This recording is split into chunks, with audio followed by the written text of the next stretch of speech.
You're a sharp-dressed man. You were talking about growing up in an environment with a single-parent household. I'm assuming that was your mom, not your dad? That's correct. That was my mom. So, you got secondhand clothes. We used to have a store here in the city where I live here in Toronto. It was called Byway. I don't know if it's still around in other parts of the country or even other parts of the world. But the running joke was, kids would come up to me in school and they'd say, "Oh, hey, Rich, I'd like those jeans." But I couldn't get my arm down far enough in the Byway box to reach it to pull it out because it was a clothing donation box, right? So if I ended up with rips or tears in my knees, that's a dog chewing on a chew toy. All right, mate. Give me 1 second. Excuse the lack of professionalism there. Good. Come here, boy. Come here. Well, none of that, thanks. He's a beautiful boy. Doberman I just flew over from Turkey. I saw that, yeah. We managed to find the one loud toy that I hadn't hid. Excuse me, mate. Please continue. Yeah, so, they'd make fun of you and your clothing, and if, you ended up with tears or rips in your jeans, my mom would sew up some patches, and, that's how we did it. We didn't have a lot of money either, but the significance of that when you're a child and then growing into yourself and becoming a man when you have the resources, like, how important is it to dress a certain way for you today?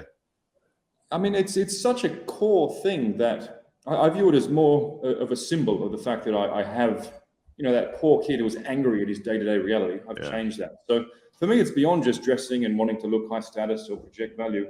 This is me saying we're all driven by our belief systems, right? And the belief systems that were formed during my formative years was that I was a poor kid who everyone laughed at. And even that secondhand clothing smell, it was a real, I got teased about it in class. Mm-hmm. So I think as I was, those early years, deep in my brain was this strong devotion to level up in life, and the clothes are the symbol of that. So now you won't see me rocking a t-shirt or a hoodie, like these tech bros. I often say, if you're going to be a professional, dress like a professional. And so it's so deep in me that it's symbolic of my rise from a poor kid to someone who isn't poor anymore, to answer your question, brother. But also just a quick thing that I often say to a lot of guys in my circle: if you want to do one thing that brings massive return on investment, it's get to the tailors, learn how to dress well, find a tailor that you can work with over the years. Mm-hmm. The ROI on that in terms of projecting value, professionalism, also in dating, but just feeling like you're the man. And as Tate often says, there's no downside to believing you're the man. It's only a positive, right? Mm-hmm. If you want to really level up in terms of how you're perceived and how you feel, I do believe that tailored clothing, forget fashion, forget what's trendy, go with what's classic. That, one navy blazer and a sharp white shirt from a tailor's can really transform a young man's life and how he's perceived and how he feels. So I've taken literally hundreds of my brothers to the tailors for exactly that reason. That's how important it is.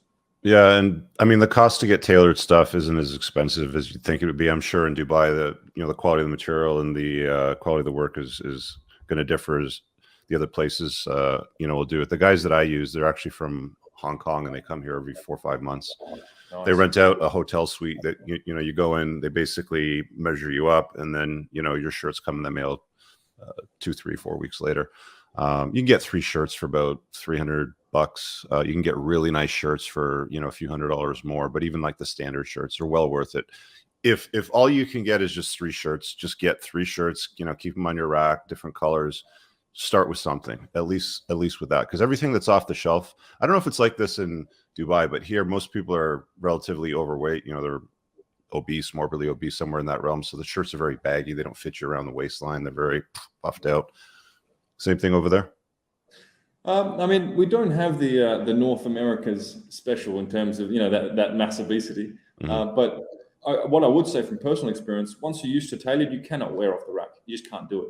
Yeah. Especially for guys like us who have muscularity and body types that are not gelling with the average dude who likes his Netflix and his PlayStation. I think anything I get off the rack likely won't fit. So I haven't worn off the rack shirts for 10 years, and I don't think I can go back.